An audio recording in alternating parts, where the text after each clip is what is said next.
Welcome one and all to Ross's Game Dungeon.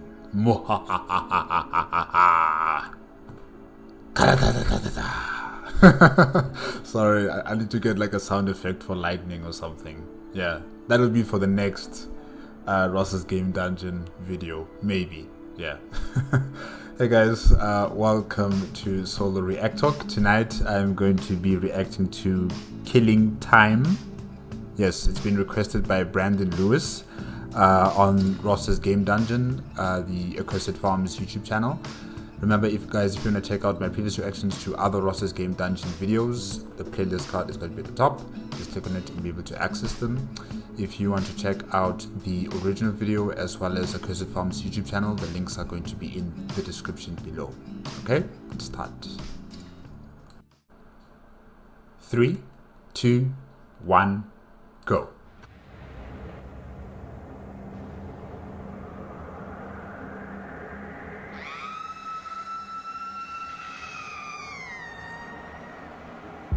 Okay, lady.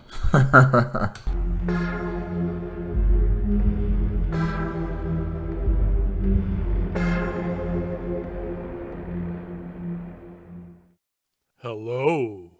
Welcome to the Game Dungeon. Tonight, we are killing time.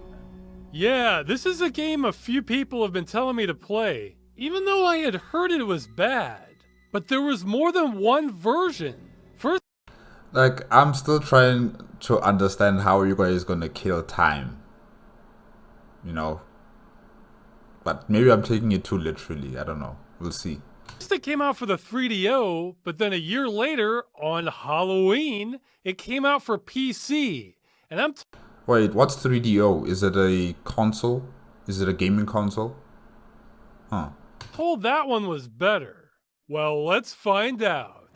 I'm off the rocky coast of Maine, heading toward the island of Matinicus, alone. Whoa. My Egyptology professor, Dr. Hargrove, was always recounting his trips to northern Africa in the 1930s and his search for a mystical water clock from the dynasty of the Pharaoh Ramses.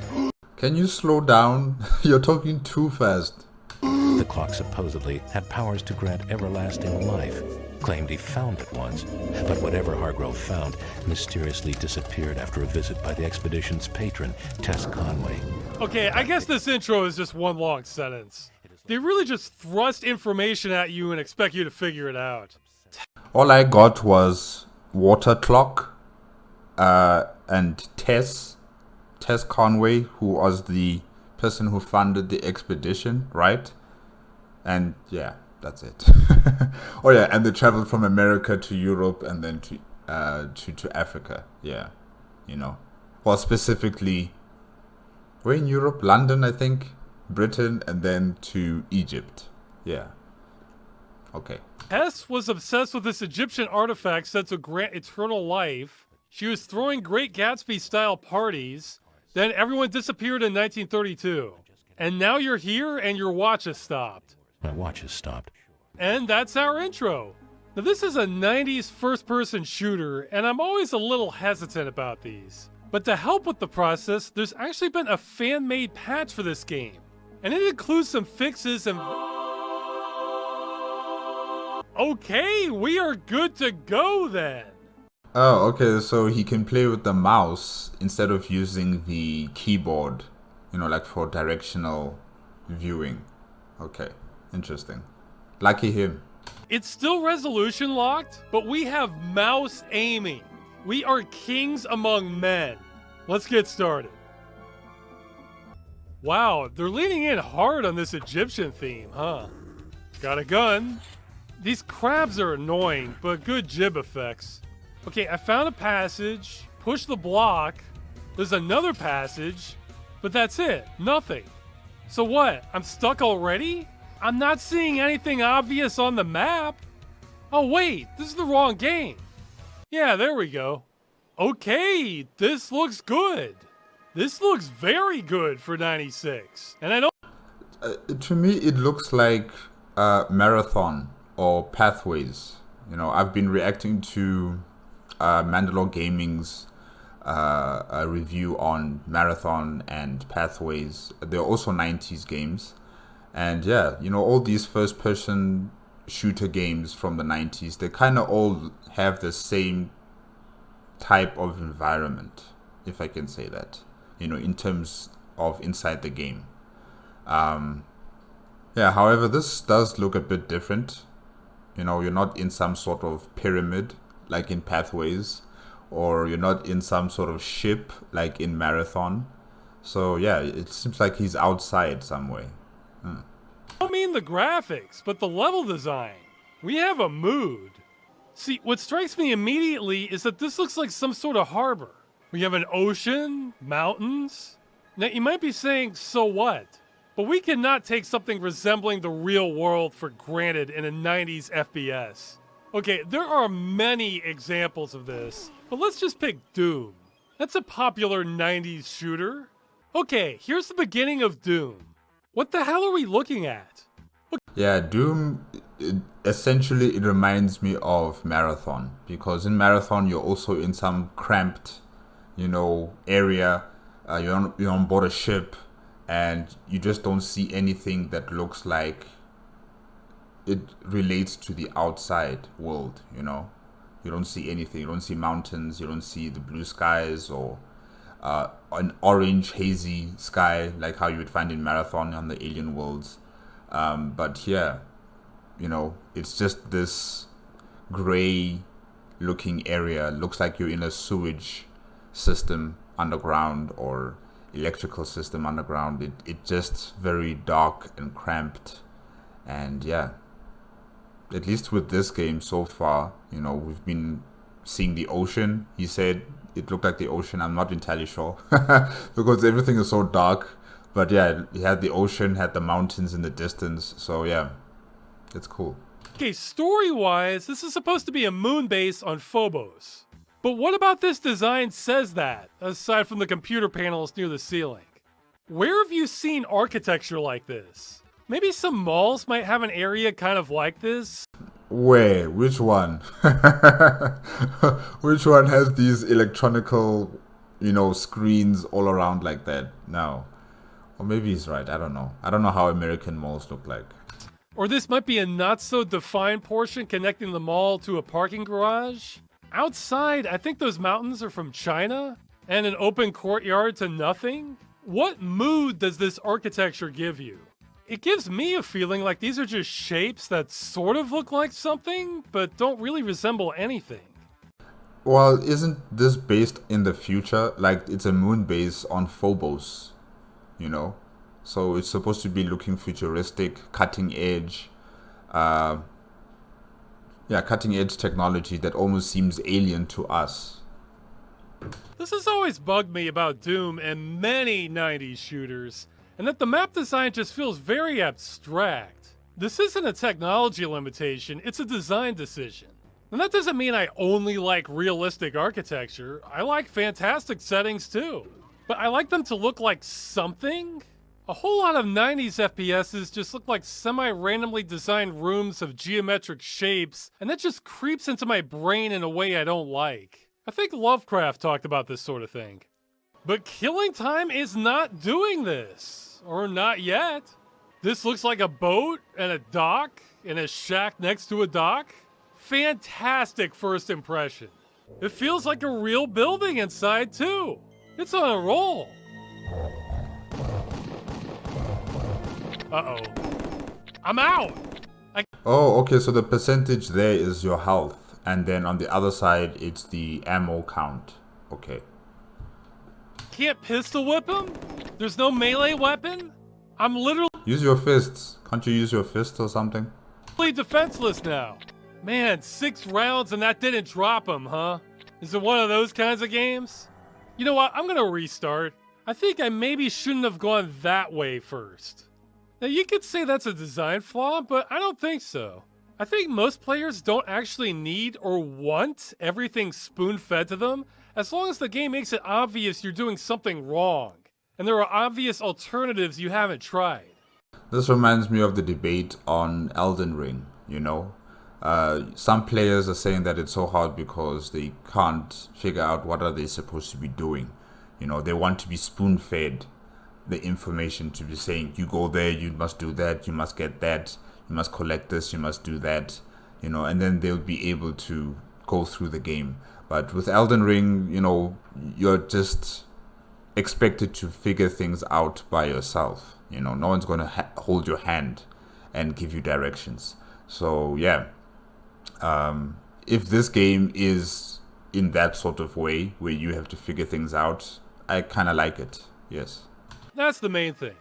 And hey, here we go! Ammo for my gun! And a crowbar! Oh, good.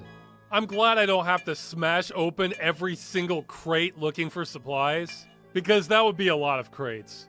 Now let's do this. 7 shots! Still a bit much for a starter enemy. What is he exactly? Is he just a zombie? Because he took 7 shots. How about this one? 9 shots. This one? Okay, I missed a few here, but counting the ones I hit, this guy takes 11 shots to bring down. Jeez, kinda spongy. But you know what? I have mouse aiming. I think you should use the crowbar. I'm not gonna complain. And now time for some story. Yeah, we get story from these apparitions of Tess, where she says, "Help me." Then sit and wait for a 7th guest style cutscene. I'm gonna need you down at the dock tonight. We're expecting another shipment of arms. Well, boss, where am I gonna put all this stuff? I mean, the storage room is almost full. I can't even walk in there. Guess you'll just have to stash it around the grounds. Well, I don't like it. Oh! Did you see what they did there? They're providing an excuse why there's ammo all over the place. Wow, that's above and beyond. I have not seen many shooters do that before. What is his relation to Tess? Yeah, I just need to know about that now. Especially by 96. Oh, and I should apologize right now. This episode's going to be jittery. The only downside to having mouse aiming is it's not smooth. It twitches a bit when you look up and down. And I am not going back to keyboard aiming, so that's just all there is to it. Onward! Yeah, look at this. We have a path along a cliff, like you might see in real life, as opposed to just some random stairway leading to another random room that is just sort of there. And an estate courtyard. And it's zombie time. Man, they are soaking up those bullets. When they die, sometimes they drop an orb. I just love the way, you know, when you shoot these creatures or these people, they kind of gentle. They're like,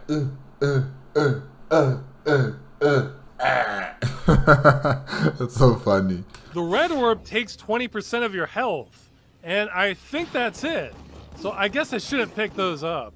The blue orbs give you 20%. Huh. Why is there a mechanic like that in the game? You know, why is it that when you kill... Oh. Sorry. Why is it that when you kill the creatures or the zombies, there's a red orb that takes 20% of your health, and then if it's blue, then it gives you 20%? Like, I don't understand that. Do they think people are going to walk into the red orb? Or maybe as like a force of habit, you know, because you're always expecting it to be a blue orb to pop out, but then it's a red orb, and then by mistake you go through it, and then, you know, it takes 20% of your health. Yeah, maybe as a force of habit. Yeah. That mechanic doesn't really do anything for me. It's just sort of there. I clear the zombies and 3 bullets left. Man. I told you to use your crowbar. But look at this courtyard. Was design like this for shooters so hard? More guys. I guess it's crowbar time. The crowbar does more damage than the pistol, which according to the manual is a 45, so I think our pistol should be doing more damage, but it's a game. The crowbar's not great though. Yeah, I'm almost dead. But not to fear. I have the Doom mentality of leave supplies on the ground that you might need later beaten into me. And this is why. Shotgun! It's okay. Better than the pistol. And wow, this feels cramped. It's not just that there are crates everywhere. It's that you kind of stick to them a little bit when you bump into them. They don't stop you 100%, but there is serious friction going on here that is not a lot of fun to navigate. Oh, a new gun! Hold on. This is a 90s game, so I'm required by law to play this. A Tommy gun! There The mask. we go. It's also alright. It uses the same ammo as the pistol and does more damage per shot. So really, I can't think of a reason to use the pistol again. Maybe the Tommy gun is slightly less accurate, but not by much. I don't even consider something like this a design flaw. Just as long as I have a gun that drops people, I'm not too picky. Help me. Help me. Help me. You said that. Please. Gather my spiritual essence from the different symbols which lie around this island. Well, you heard the lady. Okay, so she's dead. She is dead. It's just her spirit that's roaming around this estate. Okay. So who killed you, Tess? Who killed you, and, you know, what happened to you? Yeah. And how is this related to killing time? And the water clock. Let's gather her spiritual essence. Wow, look at that estate. See, we don't need state-of-the-art graphics to have good design. It kind of looks like a prison, but okay, yeah. This feels like a mansion. And listen to that atmosphere.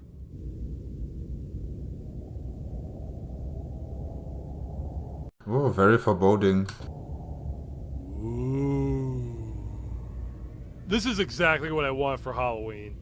I'm waiting for the other shoe to drop, though, since Realms of the Haunting started off good too, then went to other places. But here we have a creepy hedge maze with zombies in it.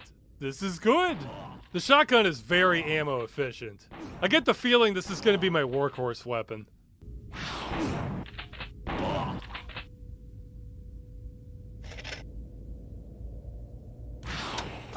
That almost got a jump out of me. Yeah, it's a little confusing since even though there's directional sound, it can be misleading, where it sounds like the enemy is really close to you, but then maybe farther away. Well, I cleared the hedge maze. This door is locked. I guess we're going into the mansion. I'm afraid you'll need an invitation. This is an exclusive party. Oh, it's an invisible wall! I am not invited! I guess I have to find another way. Also, it's worth pointing out that there's this nasty pop in the audio when I switch areas. Listen to this.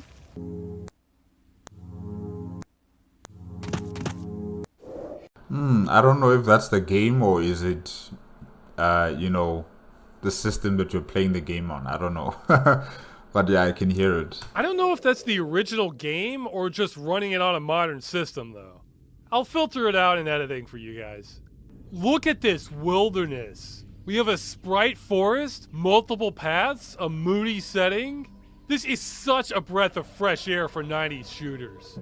Definitely, like from the 90s shooters that I've seen, you know, I'm taking example again from Marathon and Pathways. This is just so good. You know, you're outside, there's trees, there's the sky. Although it's midnight the whole time, but you know, it's okay. And you're exploring the place. You're exploring this entire estate. So yeah, it's definitely far more better and interesting than just fighting in a spaceship or fighting in a pyramid. Yeah, in Pathways we're fighting in a pyramid. In Marathon we're fighting on board vessels that, you know, were heading to different places in the galaxy. Yeah. I'm loving this. We also have two-headed dogs. I was gonna say Cerberus dogs, but I caught myself because that would be 3 heads. Yeah, so what do you call two-headed dogs? I think I need to search that on the internet. Yeah. There's also some guys out in the woods stalking you with guns, so, you know, like real life. Really, I have nothing but good things to say about this. We have a seaside cliff, a kennel. Down, boy, down! You can head off path. The pacing is very open-ended. The combat is pretty solid too. While fighting between the tree sprites is a little annoying, it's a small price to pay for this kind of atmosphere. This map design is so unlike every Doom-era first-person shooter I've played. I'm being given a lot of ammo, too. I guess this was to balance for keyboard aiming? I'm practically tripping over it. It's everywhere. So this is a solid shooter with exploration way ahead of its time. I mean, we had this kind of roaming in Eternum too, but that wasn't really a shooter. I know some RPGs at the time had design more like this. This did come out about a month after Daggerfall, so I guess it doesn't top that for Wilderness. But that's an RPG. I want to say for 96 and earlier, this is the best looking Wilderness I've seen in a first-person shooter. I mean, yeah, it's crude by modern standards, but you can't say this doesn't have a mood. In fact, I haven't seen a lot that gives you this kind of experience. And just by wandering around, I find the guest mansion, I guess. I love this. I love games where you just keep wandering and discover more and more. Yeah, anything that kind of gives me that Skyrim impression of, exploring an entire place and, going over mountains to head over to the next place and also explore that place.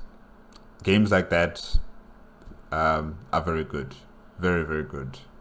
Oh, we have infighting! Excellent. I honestly can never get enough of your enemies fighting with each other. The more motivated, the better. So the hunters and the dogs are fighting against each other. Huh. I wonder why. And we can have akimbo pistols. Hey, just like Marathon. Just like in Marathon, you can hold, two weapons in both of your hands. Yeah, that's cool. Huh. They're still equally weak, but you can shoot them twice as much. But since the Tommy gun uses the same ammo and still does more damage, I really can't see the reason to use them.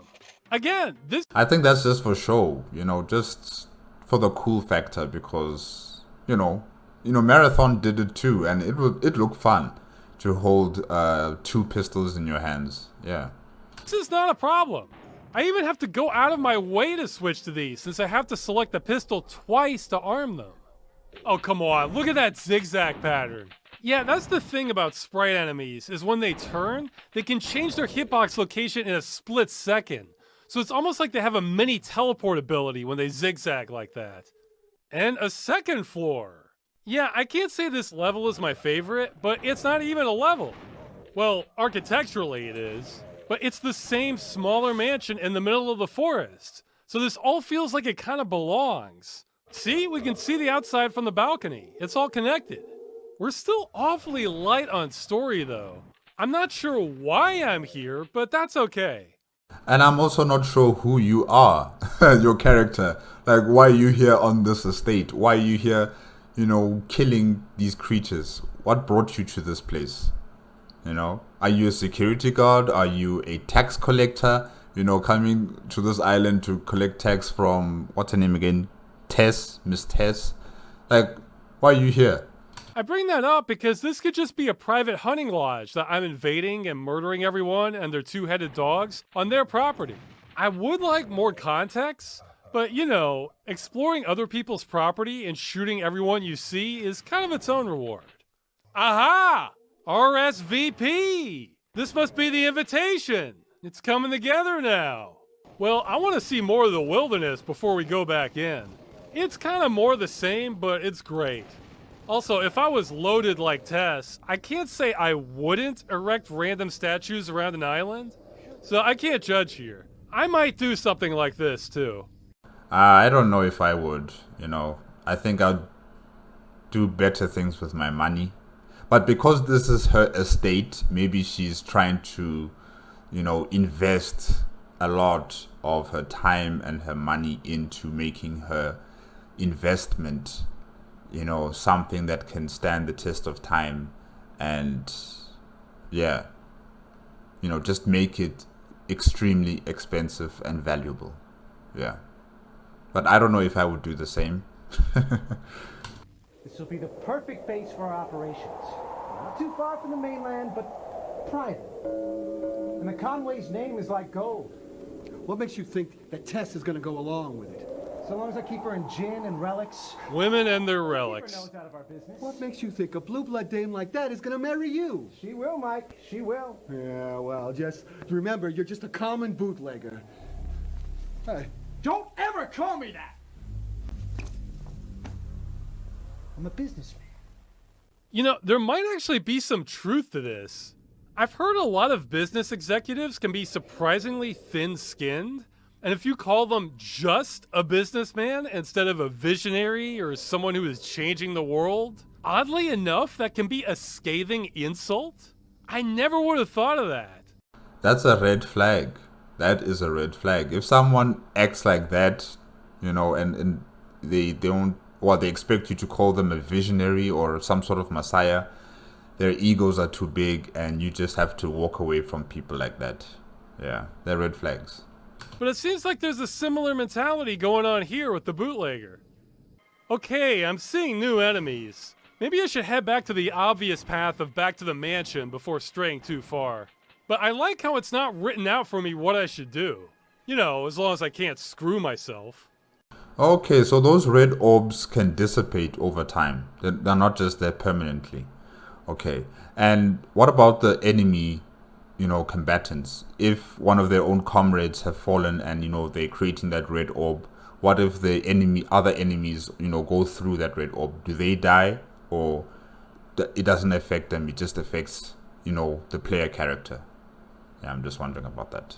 I think that's a big element of what makes a game feel gamey, is if everything is laid out for you and the game is shouting at you what to do next, or if it feels like the game is its own little world and you're just stumbling into it. I mean, it's all an illusion, but when it feels like the game is independent of me as the player, that can draw me in a lot more, and Killing Time is definitely giving me some of that feeling. Back to the mansion. Oh, we have clowns? Yeah, sure, why not? So in the main mansion, there's clowns. Okay.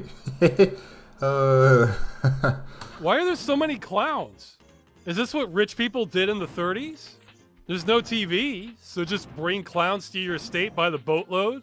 I would assume they would be listening to radio or having, you know, entertainment like musicians and singers, but not clowns.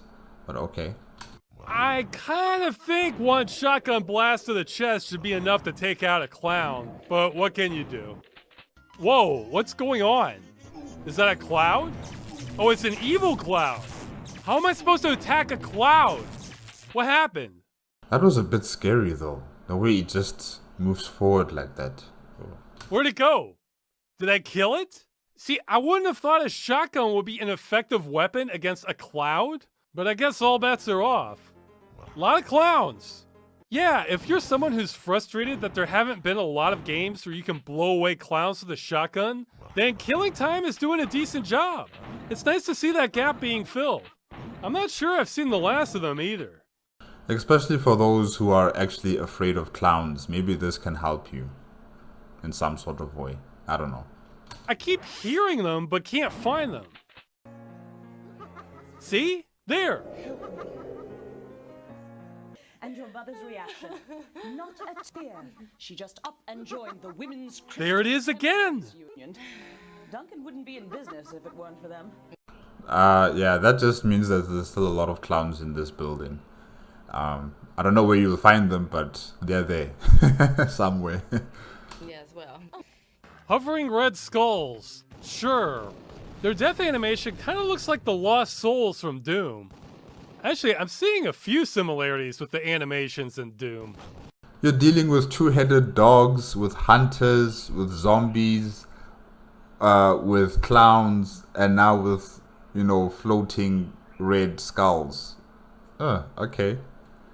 I actually don't know what engine this is. I mean, it looks a little more advanced than Doom, but not as detailed as Duke Nukem 3D. Although I should say Doom at the time. There's no limit to what people will do with Doom. Look at this. This is from the Doom 2 engine. Well, it's probably nothing open, otherwise we'd be in a widescreen port right now. Yeah, this is not wide. Damn, this is a tight space. And it's weird. These red skulls are just so weird. And they're busy fighting in this cramped space. Like, it's weird.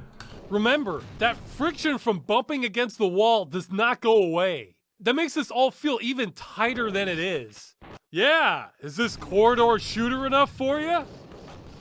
Okay, I ran out of freaking ammo. And it's not like I was missing a lot. They just take a lot of lead. Crowbar. It's always best to use crowbar in these close, tight-knit spaces, I think. I mean, you can see some of my handiwork. Well, you know what? That's okay. We can backtrack. Our cup runneth over back in the woods, so let's go restock.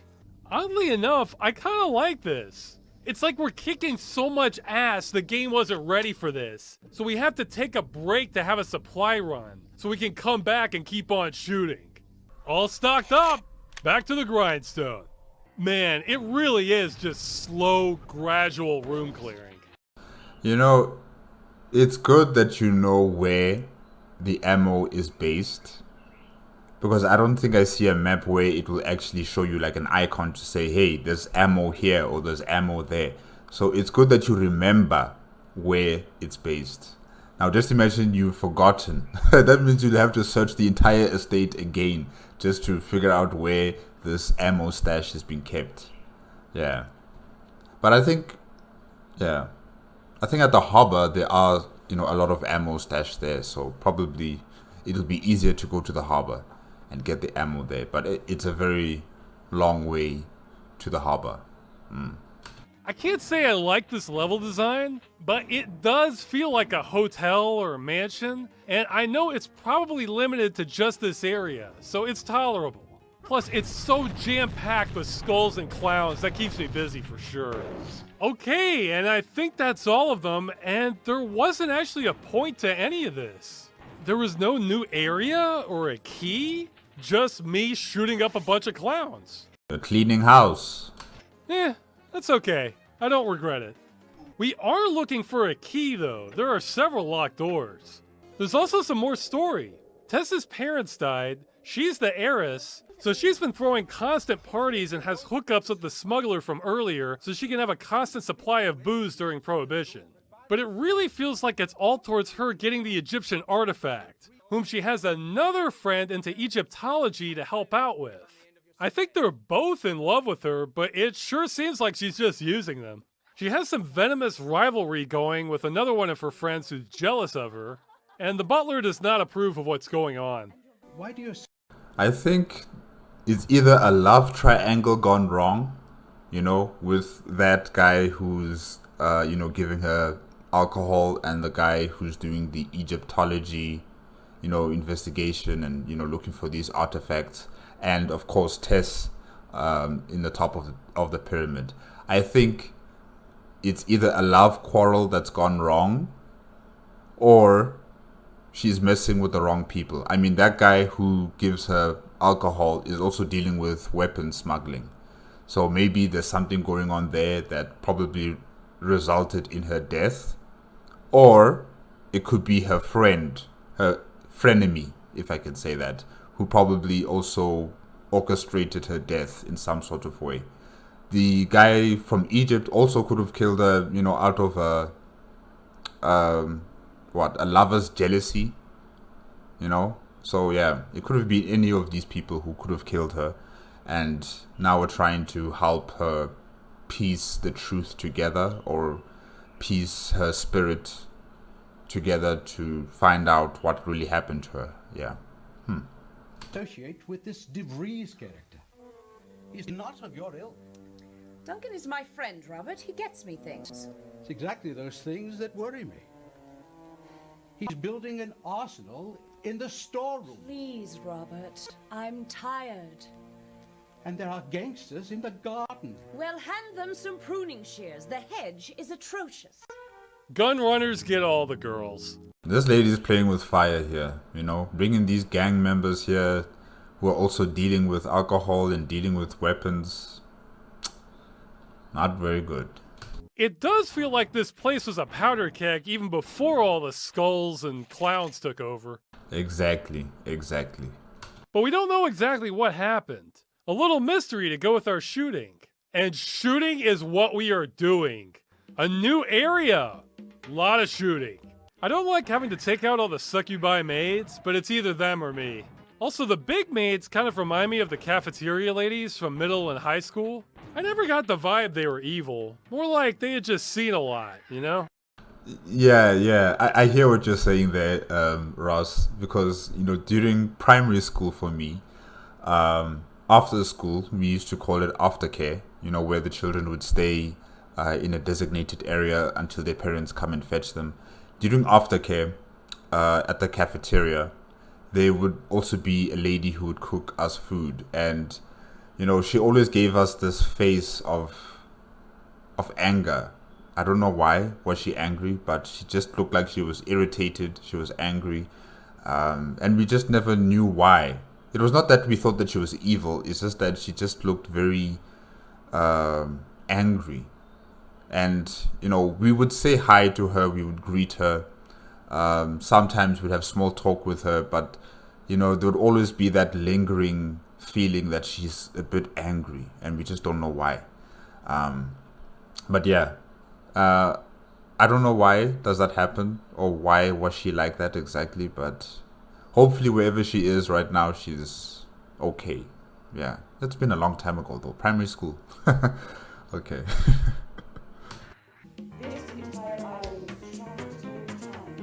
I can't understand what she's saying. This is my island, yardle, yardle, yardle. Wow, this took a lot of shooting, but they actually gave me sufficient ammo this time. I admit, this is kind of a slog, but it's a fun one. It feels like you're progressing, one blast at a time. It's like having a job where literally all your work gets done as long as you keep firing a shotgun. Not many jobs like that. I wish the giant cockroaches didn't take 2 shotgun blasts. Everything in this game takes 2 shotgun blasts. Kill them. Except for the zombie gardeners. Actually, I think the red skulls can go down in 1 shot if every single pellet goes in, but I'm not 100% on that. There are way too many cockroaches. These mates are terrible. Tess, I'm sick of Tess. I've lived my whole life in the shadow of Tess, and now she wants to live forever. Well, I am not going to spend eternity with her. Typical women problems. Ooh, that frenemy is orchestrating Tess's death, I think. Yeah. And once again, there's nothing here. I mean, I got a cutscene, but wow, that was a lot of shooting for no reason. But what's worse is here I got stuck. Though it was half my fault because I actually forgot about that extra path back in the woods. I got so immersed in blasting people in hallways, I started forgetting anything else ever existed. But it turns out that wouldn't have saved me anyway. I had to look up a walkthrough and I found something I missed. Okay, here is a key in a caged area from earlier, which I assumed I would activate some switch for later. Nope. What I had to do was walk up to this pillar right here and boom, there we go. No, but how would we know? How would we know what to do, how to do that? I mean, really, if I was playing the game, I would have been stuck. I just probably would have given up, or went online to check out how I'm supposed to get that key. That is pretty freaking lame, guys. I think we all realize this should have been a secret and not something required to play the core game. Although, if we're being real, I don't even like crap like this as a secret. This may be heresy for some designers, but I feel like if you have a secret to discover in your game, you should give a hint, like a crack in the wall, or maybe you solve a puzzle to find it. Or maybe you read a diary, where Tess explains how to deactivate the security system or something like that in her diary or something. Investigate so that it creates that environment of figuring out puzzles and figuring out how to proceed further. And by doing so, you need to read a specific book or a diary or some sort of information, and you have to keep that information in your mind, as you're playing the game, to figure out something that's there that you need to activate or deactivate to attain this item, So yeah, this thing of you just guessing on how you should do it in that situation, I don't think that works. Yeah. or you can see where it is and just have to figure out how to get to it. I don't like raw trial and error of simply spamming the use button on every bare wall you see in the game, hoping you get lucky. And I mean, imagine. I have seen that from more than a couple games. I mean, it was secret, you got me, but why? Well, that opens up the kitchen, and yow, those knives are fast. Whoa, these chefs are dangerous. Look at that! The music is a little too chill here for what's happening. Man, it's a big kitchen. It's a really, really big kitchen.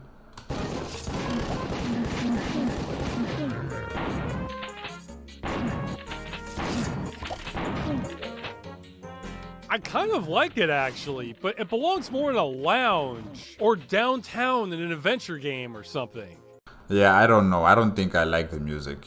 It's not really giving me that atmosphere of, you know, tense battle against these zombie chef guys. Yeah. Not fitting the mood. A red door. A blue door. Well, wait, there's the red key. Why even bother having this door locked then? Okay, it's a meat locker, and there's the blue key. We're just having Isn't that purple? It looks purple. keys for their own sake now. And naturally, the blue key lights up the purple dot on my HUD. Yeah, I have to say, I never really liked the Doom style of find the red, blue, and yellow key on every level. But this feels totally different. Here, a new key can unlock an entirely new area of the game, so it actually makes me really look forward to finding them. Ah! Okay, the blue key does not unlock the blue door. They're not kidding about that purple marker. Well, I can still go outside here for the guest kitchen, I guess. There's a guest kitchen? Oh! Wow, Tess, you made a mansion here. Definitely. a lot of good fighting here, but once again, there's nothing here. I mean, there are supplies, but nothing I need to progress. I'm actually perfectly fine with this, except I don't really know where to go next. I like when developers add extra stuff for its own sake. Wait, what are the yellow orbs for? You know, we saw the blue one, that's meant for your health. The red one, it takes away 20% of your health. And now there's a yellow one. What does the yellow one do? But less so when I'm lost. Oh, the blue key with the purple marker opens the other blue door. But not the purple door. Try to keep up, people. Finally, you have gathered together enough of my spirits so that I can communicate, but we must hurry. This entire island is trapped in time. Some, like myself, are spirits without a body. Others were less fortunate. They roam the island, poor, hapless zombies. No one can rest while the water clock exists. You must go quickly to the attic and destroy the water clock. Trapped in time. Okay. You guys are trapped in time. I don't understand. How are you guys trapped in time though? You know, I would say that you guys can't go into the afterlife. You know, you're stuck in purgatory of some sort. Yeah, but not trapped in time. Yeah. But anyways, let's continue. I'm not really sure what that means if we're still moving around. We'll worry about that later. And once again, I still forgot about that extra wilderness path. And again, it still wouldn't have saved me. I checked the walkthrough again, and this one was on me. Kind of. In that area with all the maids, I missed a switch. Though it's a picky switch, since I tried it earlier, but not hard enough. And that switch leads to another switch, and cockroaches. And that switch leads to another switch, and cockroaches. Okay. And that's... Okay, I'll stop, but the game doesn't. It keeps doing this to me. Okay, finally. It's the other blue key. That's purple though. That is a purple key, man. Now we're getting somewhere. Inside this blue door is a basement. A lot of fighting, then a wine cellar with a bunch of old ladies throwing bottles at me. And everyone's alcoholic grandmother is down here. Everyone's. I also discovered another mandatory secret here just by dumb luck.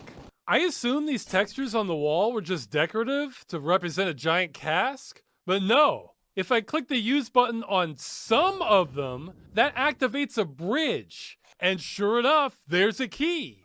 Now, this isn't as bad as the last one, but again, this should not be mandatory. Anyway, the grandmothers aren't hard, but the ammo starts drying up, except for the Molotov cocktails. Wait, what are they throwing at you? Are they throwing the cocktails at you as well? Or what is it that they're trying to kill you with? I can't really tell. Which there are plenty. So the game is obviously trying to get me to use them. I don't like these. They're tricky to use, and it always feels like a dice toss if I'm going to hit the target, and it's easy to set yourself on fire too. Sometimes I hit them dead on, other times I just airball them over and over. And of course, they're trying to get me to use splash damage weapons in a cramped area. That's not really the problem, so much as the radius is just too low. It's hard to hit things right in front of me. You can. What I find interesting is that some of them, they explode, you know, the cocktail bottles, they kind of explode, and then there was a lady there who was walking behind the explosion, and it just caught her from behind, and she just flew. Yeah, that was kind of funny. Also detonate the bottles you haven't picked up yet.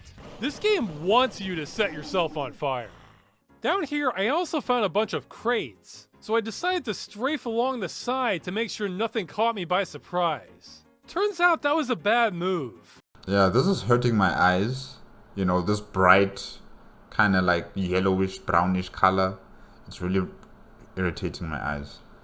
And yeah, it's very confusing. It's like it just goes on forever. You know? Yeah. As you can see, this is a very long row of crates. Very long. Okay, what the hell is going on here? Wait, I'm still only here? Oh, they're pulling an infinity trick on me! Yeah, now I see it! But man, that was seamless from the side. And next up is the sewers. Never go back there again. Oh, that place, no ways. I say, Robert, you haven't been meddling with my specimens, have you? What specimens were these, Mr. Fleming? In particular, my dung balls. You mean those little clots of manure? Those clots of manure, as you call them, were once pushed by the scarab beetles of Amun-Ra. Well, they have ample followers now. Why do you say that? I dispatched them to the sewer. Yep. Would you get me a plunger, Robert? Yet another. No, man. It's gone. It's gone. Just leave it. Okay? Just leave it. Another game with a quest for shit. I kind of ended up hating this part, but not for why you'd think. I mean, yeah, it's a sewers level, and yeah, the level layout isn't a lot of fun, but it's dark, moody, we're getting a creepy vibe here, and new sewer monster things. No, why I hate this is because there are these small walkways along the sides of every corridor, and when you walk over them, you instantly change your elevation. So there's this constant twitching up and down. Not a fan. Don't hate me because I'm beautiful. Okay, I'll use this. Son of a bitch.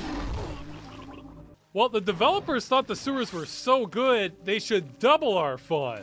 That's right, there are 2 levels of sewers. That was just the first one. We are swimming in sewage tonight.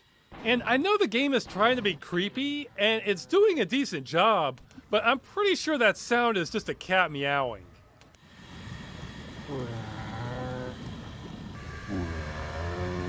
That's no cat, that's just some dude going meow, meow. Oh gosh. That's right, kitty, we get a flamethrower. Burn. It handles a lot like the plasma rifle from Doom, except you can catch yourself on fire too. But that got me thinking, shouldn't plasma weapons in general be catching the enemies on fire? I mean, assuming you have some technology to keep it together to shoot through the air, plasma is so hot it should be catching everything on fire. I alternate between this and the shotgun to conserve ammo, and I actually get into this rhythm I like that doesn't happen in all shooters, where I'm firing a shotgun or something similar non-stop, and it keeps up with the pace of enemies just about right. Just boom, boom, boom, boom.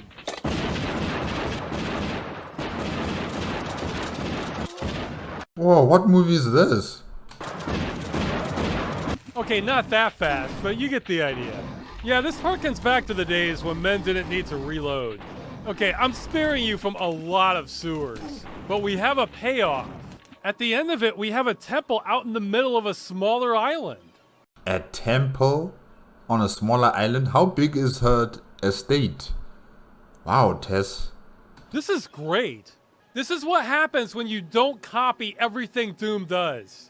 Oh, and I've heard there's someone documenting if there's something behind the waterfall in basically every video game. Well, there's one. Let's find out. No, nothing there.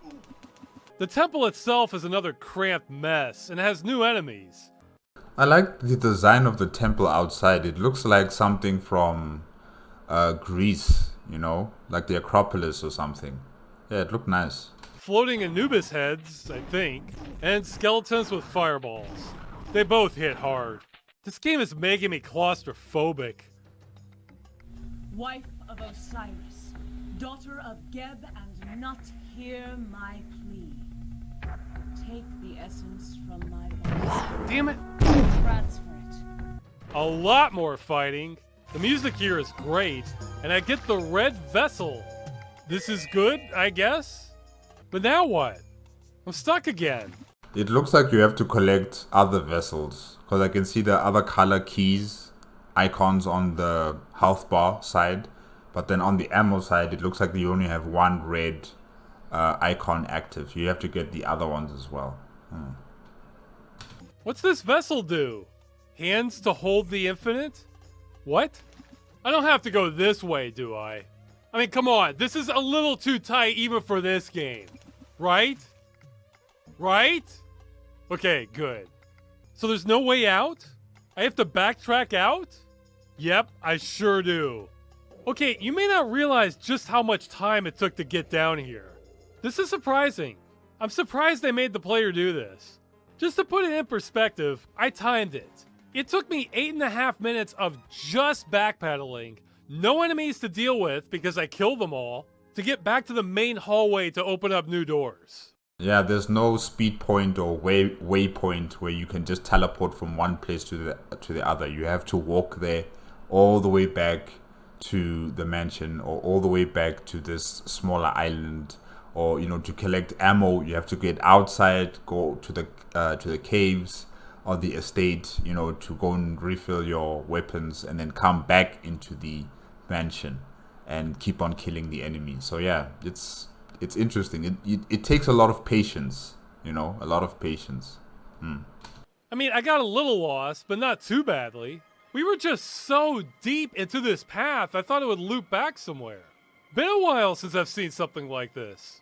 I actually don't mind backpedaling, especially if you have locations to show off that you wouldn't mind a second look at. And we have had that. The courtyard, the outside mansion, the temple exterior, wilderness. But no, here it's mostly the cramped temple hallways, the sewers, the wine cellar. That one's okay, I guess. The basement, not what I wanted to see again. Back at the mansion, the theme for the next area was that this game isn't cramped enough, and we really need to just pack those rooms and enemies together. What I find interesting is that the enemies that you have felled, right, or should I say the enemies that you have killed, they're still on the floor. They haven't, evaporated out of existence. Like how usually that happens with some games that we play. After you've killed someone, they just quietly disintegrate into nothingness. And then the place just looks like nothing actually happened here, So that I find quite interesting, that, as he's going through the estate back and forth, he still finds the same bodies of the creatures that he has killed on the floor. They haven't vanished. They're still there. So yeah, that's quite interesting. I mean, good God. This unfortunately is what I expect from a mid-90s FPS. But Killing Time is trying to take it to another level. And yes, you can get lost. Look at the map. That's easy to read, right? The path is obvious. And to spice it up, we have the mandatory switch game again. To progress, you hit this switch, then this switch, then this switch. You see what I mean with the dead bodies? They're still here. A lot of them. Oh, and remember which switch you hit, because it lets you turn it back and undo whatever you did, and oh god. So this took a while, and my reward for persevering is the Hell Room. I do not like the Hell Room. The theme here seems to be stay on the top because the floor is on fire. But enemies will shoot at you anyway, and you can only look down at about 45 degrees. Now this wouldn't be so bad if the game had good jumping controls. This game does not have good jumping controls. In fact, one of the first things I noticed getting off the boat was how fast you fall from jumping. This planet we're on has a higher gravitational pull than Earth. Again, I don't know whether to blame the original game or playing this on a modern system, but it makes jumping over narrow gaps very unpredictable. Then if you fall, you're in the fire, which hurts, if you can believe that. But let's say I get past this, which I do. What the hell am I supposed to do here? Okay, after shooting everything in sight, which does take some doing, am I just supposed to burn? Is that the plan? Why don't the skeletons and this smoke creature also burn in the fire? Why is it only you? Do seem to be very narrow gaps where the fire doesn't hit you, but I can't gauge where those are. Or maybe there isn't a gap and it just looks like there could be. All I'll say is I tried a variety of tactics and they all led to a fiery death. This reminds me of bullet hell games, where if you watch a skilled player, what happens is the sprite for their ship doesn't actually dodge all the bullets. But what's really happening is there's an invisible hitbox for your ship that is smaller than the sprite. And the skilled player can visualize that in their mind and know exactly which pixels are safe or not. But if That's just too much work. If you're trying to simply not have the visual representation of your ship not come in contact with the projectiles, that can be literally impossible. I don't like bullet hell games either. You know what? Screw this. I'm gonna check other areas and hope I get an upgrade or something. Now the next area is unremarkable except for the music. Listen to this.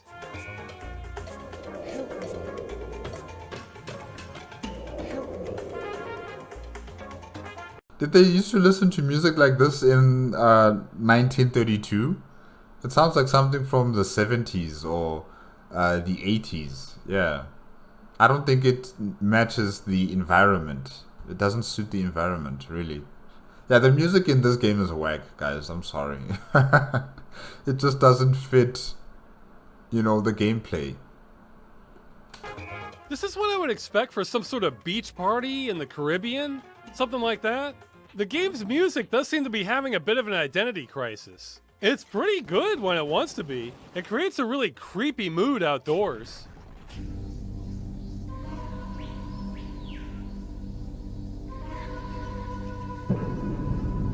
And I like the insects. You can hear the insects also, you know, chirping and making those noises. Yeah, sounds very nice, very haunting.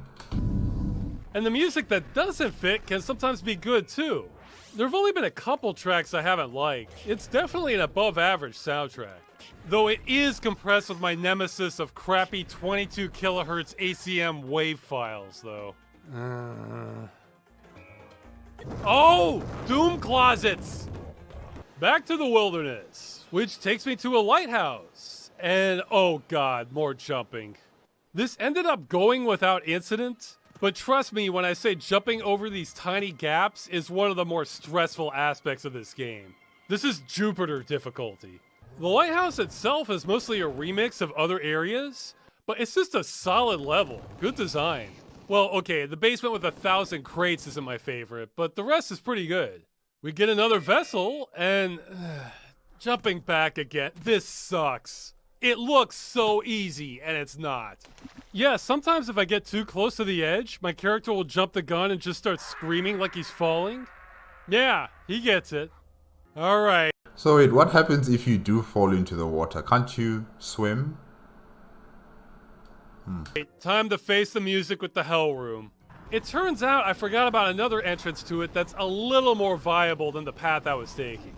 This is easily the worst part of the game. It's so easy to fall off, and if that happens, you're better off just reloading. And look at this damage. One fireball roasts me for 41% health. I mean, the skeletons, it's just interesting that they're able to fire, you know, fireballs at you. That's It's different. It's really different. Do not have armor in this game. But then another one taps me for 3% damage. Interesting spread. It got so bad I was turning to the vessels to see if they could help me. The vessels can activate different abilities, but it's not clear what they are and I didn't feel like troubleshooting them. Plus, what do I have? Ears to hear one's foes. Here boy. Here boy. Here boy. What do you do with this power? You know, hearing your enemies. And then what? How does that help you? Come here. Come here. Come here.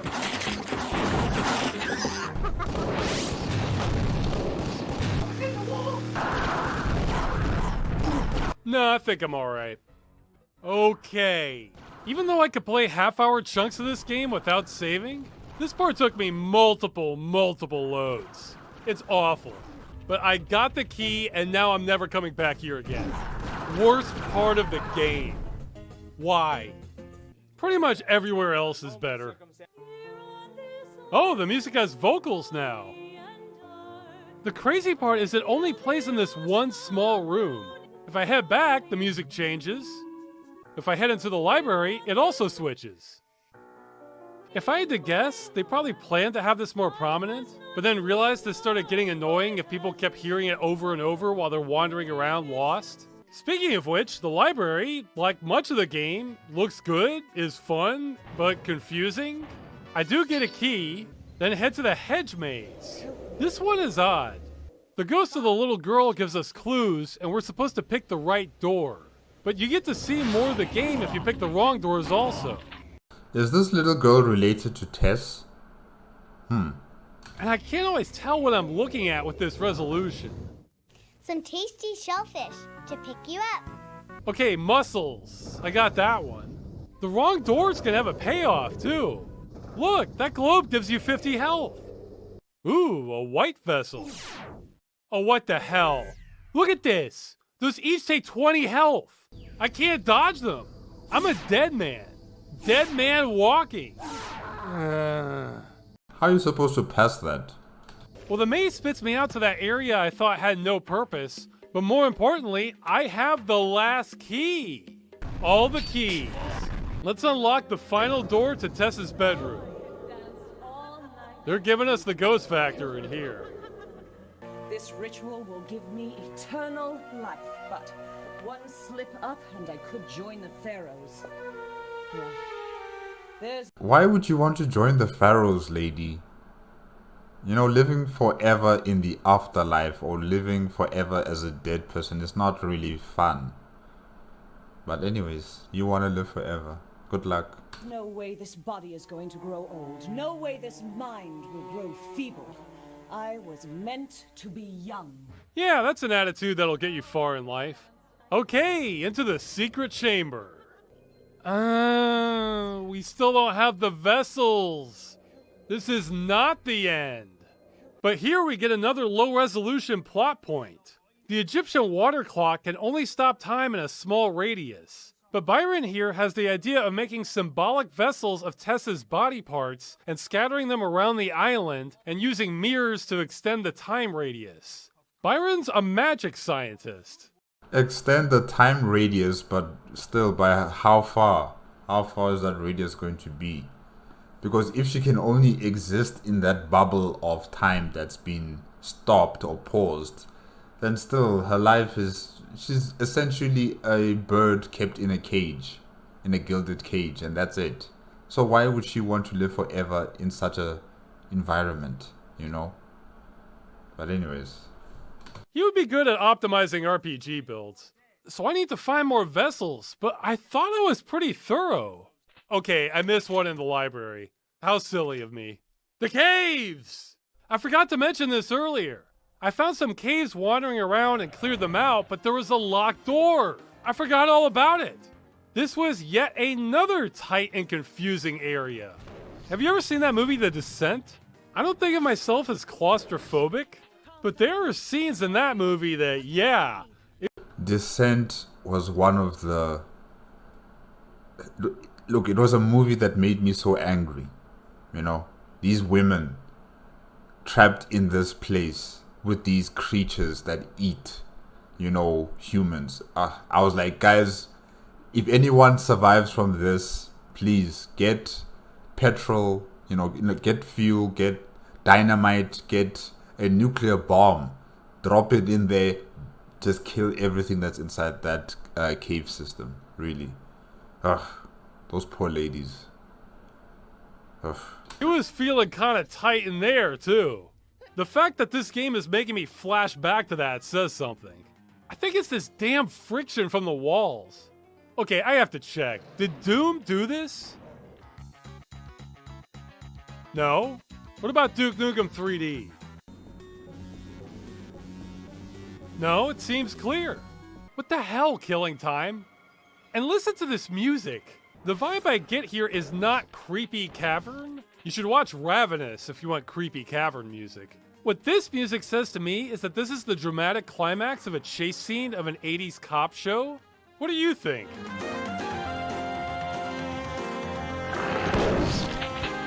Like I said before, the music just doesn't suit this game, you know? Majority of it just doesn't suit.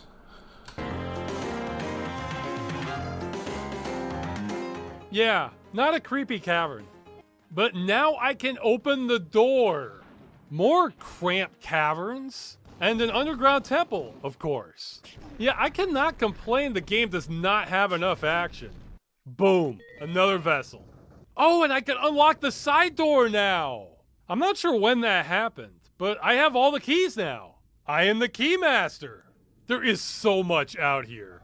A lot of wilderness, the graveyard, which I'm assuming has the names of the developers on the tombstones. I'm not even checking, because they all do this.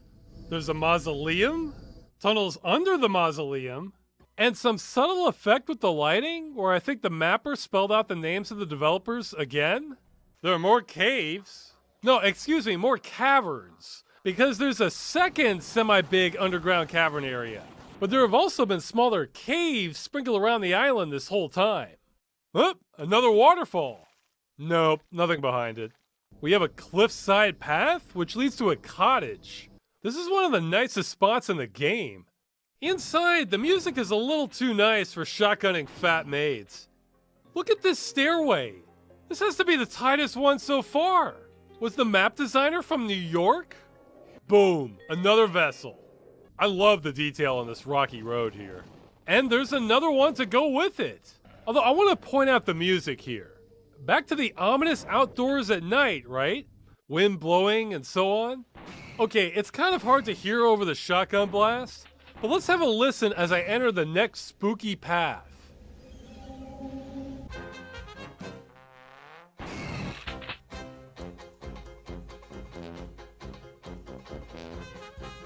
Sounds like a carnival. It sounds like you're in a carnival just shooting at, things and just having fun. Yeah, that's how it feels like.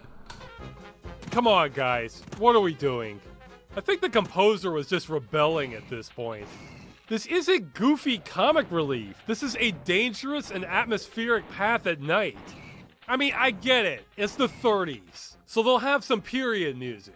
That doesn't mean Dixieland jazz is the answer to everything. This is a complete mental breakdown of the mood.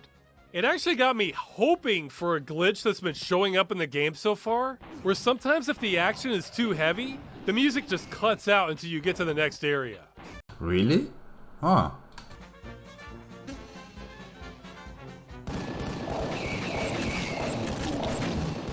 There it is. Actually, this game is not set in the 30s. It's decades after when the incident happened, so the island is still stuck like it's 1932. But it's at least in the 50s, maybe later. Another vessel, one more left. Well, it's in the final attraction, the greenhouse. The very dangerous greenhouse. Actually, it's not. It's in the secret passage you have to open underneath the greenhouse, which requires opening another door. And this jumping puzzle that was a real pain in the ass. Boom. Final vessel. Now we're the pharaoh. Or something. Nah, you're just a, okay, maybe you are. You're still the keymaster, yeah. back to the chamber. And you may have noticed by now, but the enemies in this game stay dead. I love it.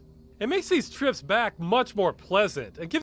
It's not that they stay dead, it's that you actually see them on the floor, you know? You see them on the floor. They don't just evaporate into thin air. They're still there on the floor. That's what I like the most. Yeah. Gives you a sense like you're actually progressing. There's a sense of calm with things being nice and quiet and 500 bodies around you. That's one thing sprites have going for them too. I can't find the article anymore, but I could swear I read one a while back that was talking about the power of the PlayStation 3 and how it meant that bodies would never fade away in games again. You could have gigantic sprees of killing hundreds of enemies. And I can tell you now, with my PlayStation 3 games, people still vanished. You know, after you've killed them, they still vanished. So yeah, I don't really believe in that statement. now we would finally have the power to display all of them for the duration of the game. I mean, yeah, I guess they don't fade them too much in linear games nowadays, but we don't really see it on this scale much. Well, here we are, living the dream in 1996. I like it. Alright, here are the stupid vessels. Is my watch working again or what? Nope. But I can open these rainbow doors now. Inside is the longest cutscene so far, where the bootlegger wants to get married, Tess finds this hilarious, then disses him pretty hard and asks him to go get her a drink. But he decides to stab her instead. Ruh-roh.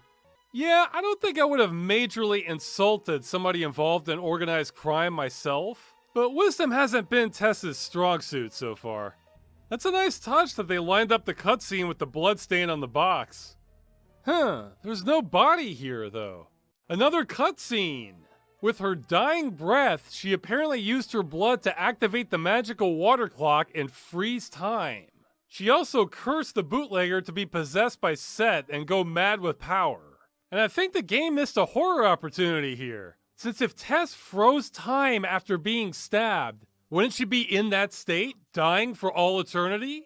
Just saying, I'm still not seeing a body, or the water clock. Ah! I am now the avatar of Set, ruler of the night. Your soul belongs to me. Yeah. You know how many times that's been said to me? You cannot kill me, mortal. Yeah. Is that the water clock? I guess that would be a little anticlimactic if all I did was blow him away with a shotgun. And I was confused at first, but found out what I needed to do. Yeah, it's never that easy. It's never that easy. This got ugly. You see those lights coming from the windows? I have to travel around the mansion and blow up the additional Egyptian water clocks, or amplifiers or something, by opening these rainbow doors. The catch is Set is chasing me now. He teleports constantly with this awful loud buzzing sound. He hits hard. And every time I kill him, he resurrects back in my face in just a few seconds. How few, you may ask? Well, from looking at the footage, it seems to vary from 11 to 18 seconds. That's all the time killing him buys me. And I have to fight enemies in the new areas on top of fighting him, though at least these stay dead. This part feels awful, because as you may have noticed, running around the mansion trying to figure out where to go isn't fun with someone trying to kill you every 15 seconds. The areas in the unlocked doors all look the same, too. It's just generic stone texture with some Egyptian trimmings at the top. We do get some 80s action music in them, though. I guess that works. So yeah, I hate this. But it is the final boss conflict, so I guess I can't complain too much. If it was me, I would say let's take this fight outside, where there's space. Then he could teleport on top of a rocky outcropping and laugh at me from above while he summons 50 minions or something. Then periodically comes down to take a swipe at me, then I can get a couple shots off. Then repeat that 2 more times. Yeah, that also sounds fun, I guess. Yeah. I don't know, that's not exactly original, but I like the sound of that better than this. And I'm still confused about what freezing time actually means. I mean, if people are moving around, do we just not age? See, I thought freezing time would look kind of like this, where the outside world is moving normally, but we're at a vastly decelerated rate.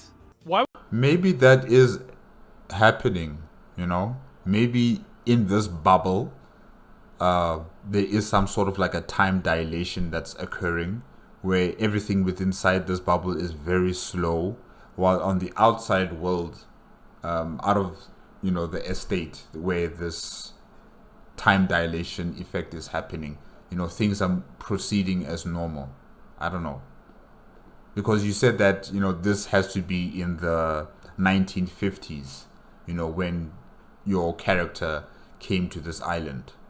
And time has been very slow within this time dilation. They're still in 1932 in this place, while in the outside world, it's 1950 something. Yeah. So maybe that's how it works. I don't know. But my clock stopped, but I don't. I'm putting too much thought into it, but the story's been better than I thought. I like it better than The Seventh Guest.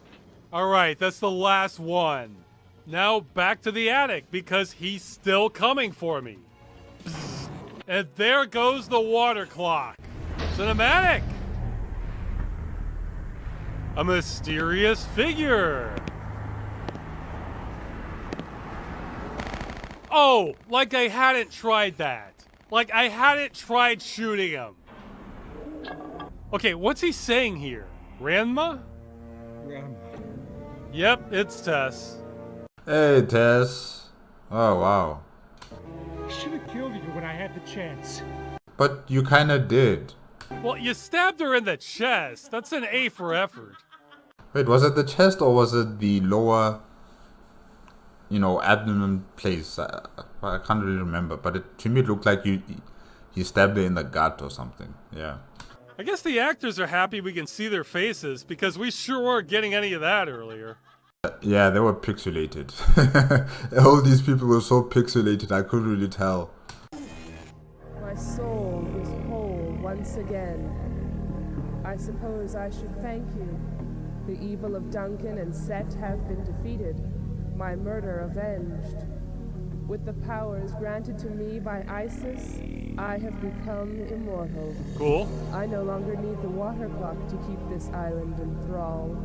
Matinicus is mine once more. No living soul will ever dwell here again. And now for your reward. You shall have the honor of staying with us on this island forever. I don't think so, lady. No, thank you.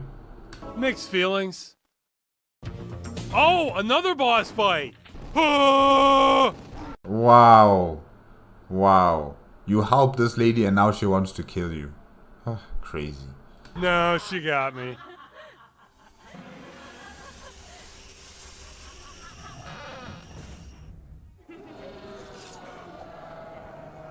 Wait, why shoot me if I'm just... Alright. Well, I tried this again because I had some things stacked against me. You may not have noticed that Set took a chunk out of me right after the cutscene ended. So this wasn't a fair fight. But even with that, this fight wasn't happening. I tried the Ankh weapon on her, which I had been saving the whole game. She just laughs, so I guess that's not effective? Though she also laughed when attacking her normally. If you keep your distance, that doesn't work because she'll spawn in skulls from behind you. I had to go through this a few times and found the most effective method was to hold down the run key and circle strafe constantly. Anything else means you're probably gonna die. The problem is, I still die. I mean, damn, she is just taking absolutely everything I throw at her. Then, once I was getting down to the last of my bullets, it hit me. I had been low on flamethrower fuel. I only had a third of a tank. So that means reloading an old save and doing a supply run while Set is chasing me. And you know how much I love that by now. Why don't you use the crowbar? Or maybe because, yeah, no, using the crowbar is not going to really work. If she has that, you know, attack of hers and she's able to use it frequently. Okay. Okay, I found some flamethrower fuel. But Set took a bite out of me this time. This may still not be enough. No, it is! I didn't even need the bullets. Yet another game where burn everything was the secret, but burn harder. Hargrove was right all along. The water clock and its power were very real, just as real as Tess's greed and treachery. The Archaeological Society will be fascinated if I can produce some proof of the clock's existence. I'll return to the island tomorrow with the right equipment so that I can gather the clock's ashes and properly catalog any remnants I can find. No. What are you doing? What are you doing? No. Burn this place down to the ground. Burn it all. You can't come back here. With proof, the Society will certainly fund me to fully investigate the Conway estate. Maybe they'll even spring for a new watch. Huh, so I was an archaeologist. You know, I still haven't watched the newest Indiana Jones, but from what I've heard, I'm guessing this story was better than that. And we get some more Dixieland jazz in the credits. The end. Yeah, see, now it's okay to play that. Not during the spooky road at night. I agree. Wow, what a game. I want to say this was honestly a best case scenario for the game dungeon. A game that's off the beaten path, that I'm unfamiliar with, that has a bad reputation that ends up being good. I would say this game is 70% very good, with a couple segments that are awful, and the rest is just a bunch of cramped corridors. Oh yeah, that hell room. That really was the worst spot in the game. Nothing else on the island came close. Besides the first boss fight. I hated that too, but you're supposed to hate your boss. Or something. The pacing of the game was fantastic. The map design was often great. The music was pretty good. The gameplay was competent.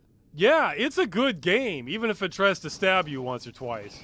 Although I say all this from my ivory tower of mouse aiming. If you only had the keyboard or gamepad, I could see some parts leaving a bad taste in your mouth. So I think this is a game that's literally gotten better with time. The 3DO version had to have been worse. I didn't look at it much since I didn't want to spoil things for myself, but yeah, the maps don't look as good. And the night sky there looks a bit different. It looks like it's the late afternoon in the 3DO version. Yeah. Rah, rah, rah, rah, rah. Oh damn! The movie clips look a lot better! Yeah, they're not pixelated. Oh, we got robbed on that. You can make out their faces and everything. Well, I'm still glad I played the PC version. In fact, I want to say for my taste, I think this is my new second favorite Doom-era FPS. I think Strife still wins out for me. It's the more consistently good experience. I'm going to be reacting to that one, I think. The Anubi requested that I should react to that game. So yes, that will be next week Friday, yeah. But this was damn good when it wasn't awful. System Shock is just too wonky with the controls for me. I mean, the obvious successor to this is Clive Barker's Undying. Though I'd say that's not a pure upgrade. I think Undying is scarier, but I kind of prefer this combat more. Plus, killing time is non-linear and has more of a Metroid map flow to it. I'd love to see more map design like this. In any event, there's no way the development team of Undying didn't play this game. If not Clive Barker himself, then at least one of the designers. The similarities are too strong. Yeah, there's a million Doom clones, but how many first-person shooters have a non-linear world unfolding style like this, with enemies that stay dead? Not many. Something like this would be a natural for speedrunners. There's loads of shortcuts you can take, and the optimal path isn't immediately clear. Finally, the game had a surprise for me, because there's more than one definition of killing time.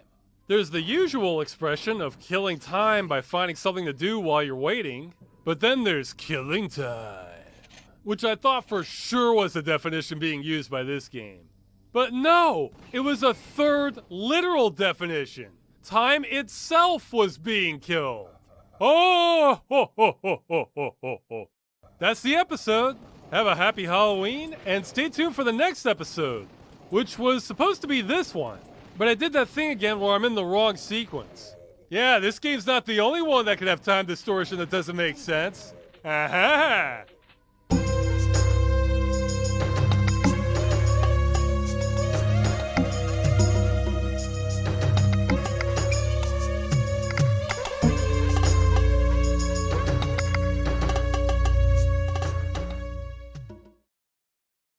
First look up and then look down. Never play with the naughty clown. Seriously, who is this lady? This little girl?